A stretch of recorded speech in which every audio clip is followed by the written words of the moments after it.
Good afternoon, everyone. Reverend Graham here again. We're just thinking that on a Sunday like this, at St Peter's, we would usually have had all our children and young people together. We would be thinking about what the Bible teaches us. We'd be having some fun together. So I just wanted to think a little bit about the types of things we've been doing today. Now, today is Mother's Day. A time to give thanks for our mothers, for our grandmothers, for all those who look after us and care for us. And in many ways, we would have celebrated it by handing out daffodils to people in church as a sign of our love for them and for God's love for every single one of us.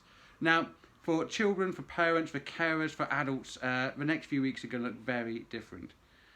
Children out there, I don't know what you think about your schools being shut for most of you, or what it's going to be like working at home. Adults out there, please, if you want to let us know how you feel about it, drop us a message. But it's going to be a time where there's going to be lots to give thanks for. Maybe, if you're a young one, you can be writing messages or cards to send to your grandparents, or taking videos and sending them along as well. But at this time, as we think about giving thanks for people, we might also be feeling a little bit worried or confused about how things are different at this moment. Now, in his letter to the church in a town called Philippi, Paul, who was quite a big wig in the Bible, he says this: "Always be filled with joy in the Lord. I will say it again, be filled with joy. Let everyone see that you are gentle and kind. The Lord is coming soon. Don't worry about anything, but pray and ask God for everything you need, always giving thanks for what you have. And because you belong to Christ Jesus, God's peace will stand over all your thoughts and feelings. His peace can do this far better than our human minds." Brothers and sisters, continue to think about what is good and worthy of praise. Think about what is true and honourable and right and pure and beautiful and respected.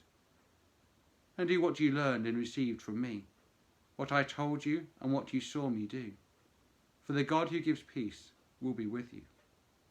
If you want to look that up, by the way, that's in the book called Philippians, chapter 4, verses 4 to 9. In the Bible, God often tells us not to be afraid, because he knows that life can sometimes feel really quite scary. This passage tells us to choose our attitude and remember the things that we can be thankful for, even in difficult times. So what can you be thankful for today? Try drawing or writing a list of all the positive and good things you can think of, like the sunshine, the spring flowers. Then thank God for them and ask that he will give you his peace and protection from worry. You could also maybe make a daffodil picture to remind you of these things and of the care that your mother and anyone else who looks after you gives you day by day.